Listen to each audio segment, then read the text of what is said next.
Welcome back, guys. Today I will be covering how to make grass on Maya 2023 using XGen. This method is probably the most poly-intensive way of making grass, I think, except if you're using, paint tools. But it does give you a lot of control with regards to the shape and the feel of the grass, I guess. So let's dive right into it. You're going to go to the right hand side of your screen and select the XGen workspace. Okay, and now you are going to go ahead and create a plane. So let's scale that up. Okay. Let's go back to XGen. And okay, you're gonna select your plane, and then here in your XGen menu, you're gonna say create new description, and we're just gonna label that grass. And you want to make sure that here where it says control the primitives by, you have placing and shaping guides selected. And everything else should be fine, and you're going to go ahead and say create. Okay, so now what you're going to do is you are going to create a bunch of guides that the grass is going to follow. Basically what the guides do is it controls the length and the shape of your grass, or the direction of your grass, I guess. So whenever you want that to change, you would create a new guide. So in order to create a guide, you're going to go to your XGen, and you're going to click on this little looking thing with a plus button, and you're going to place that wherever you want on your plane. Let's start in the middle. And now you can sort of change the way that this looks by either just scaling it or going to this I guess option over here, which is sculpting guides, and then you can kind of control how you want your grass to look. So let's give this guy some pizzazz.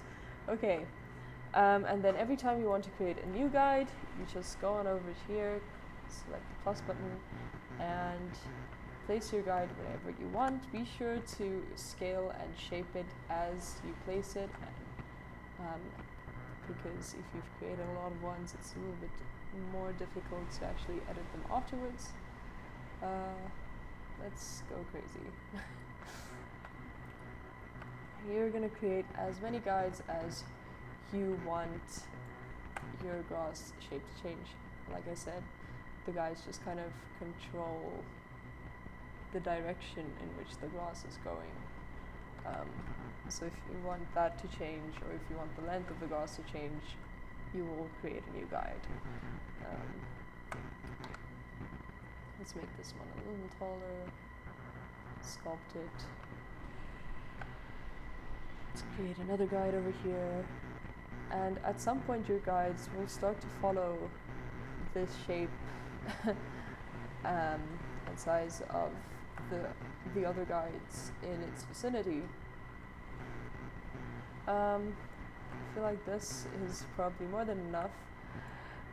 So if you're happy with how the guides look and the shape and the length of them, you can go ahead and up your density, but be careful to do so, because if you up your density too much, the program is not going to be able to read it and it's going to crash. So I'm going to up my density to, let's say, 0.1. And as you can see, that didn't do much, so we can up it a little more, let's say 1.5. Okay, now we're getting somewhere. Okay, let's go let's go to 3. Okay, actually, let me slide it. This seems to be doing all right. But in bigger files or for bigger meshes, it would be better to input the density manually rather than sliding it, because it has happened to me that I slid the slider like very slightly and it was just too much for Maya and she crashed. So yeah, for bigger meshes or for bigger files, which suggest like inputting the density manually and just sort of sussing it out before you start sliding and going crazy.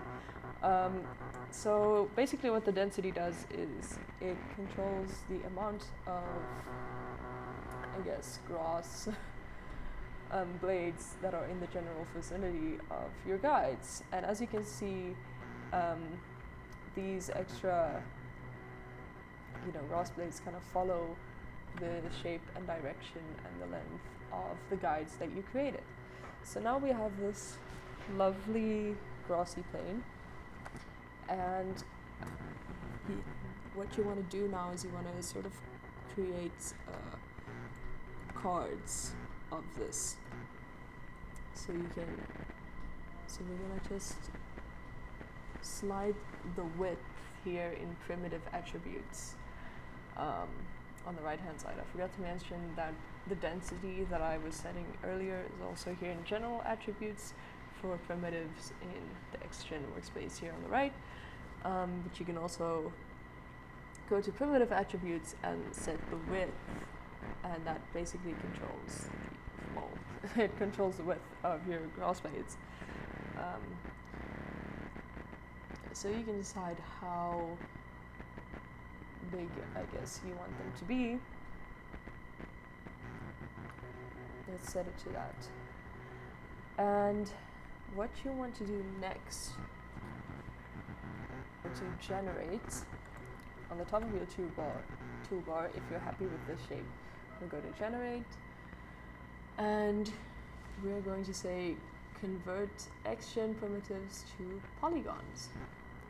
And we are going to combine the mesh, because if you say convert only selected primitives, obviously you need to select primitives first, and that's only going to convert those very specific ones to polygons. But we want to do the whole thing, so we're going to say convert.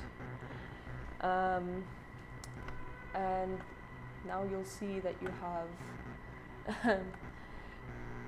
you have mesh on these like grass blades that you've created.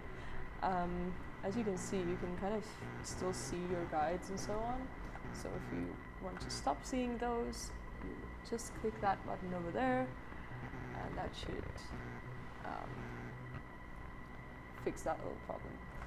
Okay, so now you've got, this gray, grassy mesh. And what you want to do next is you want to give it some life, give it some texture. Surely you want this to look like grass if you are busy making grass.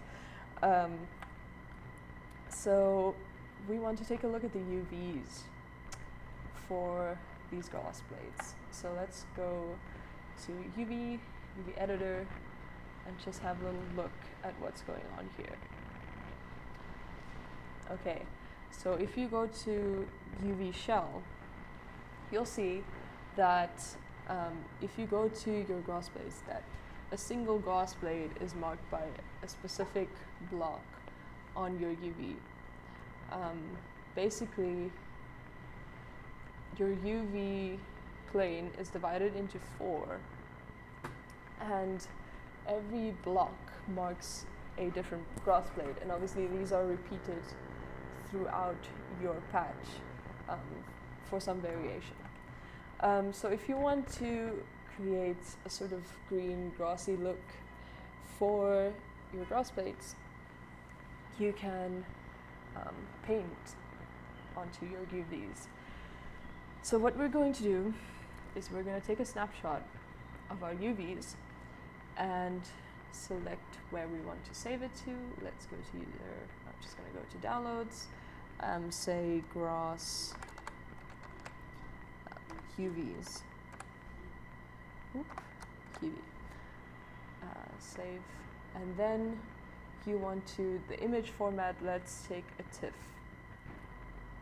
format because that saves all the layer information. You can also select your edge color. I'm happy enough with white. And you're going to say apply and close. So now if we go into any drawing software, I don't have Photoshop, but I do have Krita. So I'm just going to open up Krita. You can actually paint a texture for your UVs. So let's say open file and go to downloads and open grass UVs. Okay, so now you'll see, you can lightly see that your UVs are in fact imported into this. So you don't want to paint on that layer, you want to paint on a different layer. So we're going to create a new layer, drag it underneath that. And let's just start with a nice greenish base color. I found that in Arnold Render View on Maya, the colors tend to look a little more saturated than they actually are, and also a little bit darker than they actually are. So let's try and account for that while we are painting. And let's just create some sort of a grass texture. So you can see here is where the UVs are split into 4. And if you want some variation in the color of your grass, you know, you can just, I guess, paint different gradients and different shades of grass. I don't have my Wacom tablet connected to my PC at the moment, so I'm painting with my mouse. But let's give it some grass looking colors. This is gonna look very rough compared to some of the previous grass colors I've made. Basically, like I said earlier, your UVs are divided into 4. So for every different shade of green or yellow or whatever it is you want your grass to look like, you're gonna paint on a different division of your grass. I'm doing this very roughly. I think my previous paints probably looked a lot better, but this is just as an example of what you can do, so I'm not too stressed about it.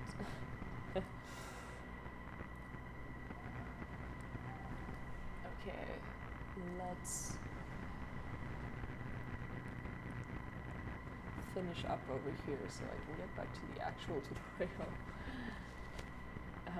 which is a Maya tutorial and not a Krita tutorial. Okay, let's create one last shade of grass.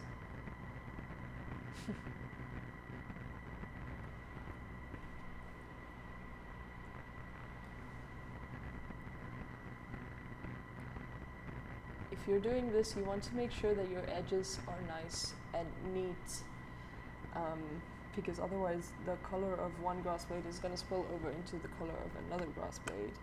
So let's just make sure of that real quick.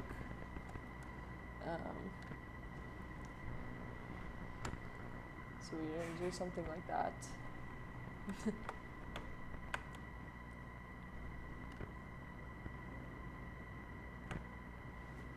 Okay, if you're happy with how your grass is painted, I feel like this is probably good enough for a tutorial. You're going to go to File, Export. You're going to save this as a TIFF image as well. Let's also save it in Downloads. Let's label it Grass UV Color. Save. Okay. Okay, so now we're going to go back to Maya. And we're going to go to our grass. We're going to select the grass, right click, hold, go to Assign New Material. I'm I'm gonna assign it to an AI standard surface, and we're gonna turn down the specularity because we don't want the grass to be shiny necessarily. Maybe like a little bit of a gleam, but that's about it. And in your attribute editor on the right side of your screen, you are going to go to base, color, you're going to click on this checkered box over here, you're going to go to file, and then you are going to just search for your grass UV file. There you have it. Okay, this is what we want. Ooh, I do realize that I forgot to save it without the UV overlay, so let's just go back to Krita quickly and actually just deactivate the UV grid layer, because we don't want that to appear on our grass. And let's export it again as grass UV color. Save. Okay. Now we go back to Maya. Let's try again. This is the one. Okay, and you're gonna open that. And if you want to see what that looks like, let's go to Arnold, create a Skydome light, and let's render this bad boy out.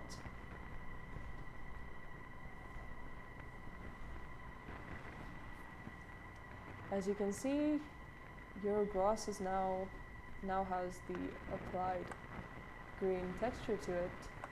And you can kind of look at it. Supposedly, maybe you want your grass to have a little more variation, so you just have to kind of take into account what the colors will look like when you put it into Arnold render view. But this is about the gist of it. And then, you know, if you want to make it more realistic, you can add a ground texture to your plane underneath the grass, or some sort of mud texture, something to, you know, so that it doesn't have that gray situation underneath it. But that's about all there is to it. That's how you make grass in Maya 2023 using XGen. Thanks for watching. I hope this helps in some way, shape, or form.